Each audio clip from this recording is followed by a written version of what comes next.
ia I pariasi kou I Seutala. Mai I tau tua,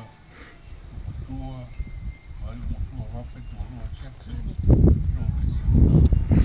Katoa e upe moa, a e ape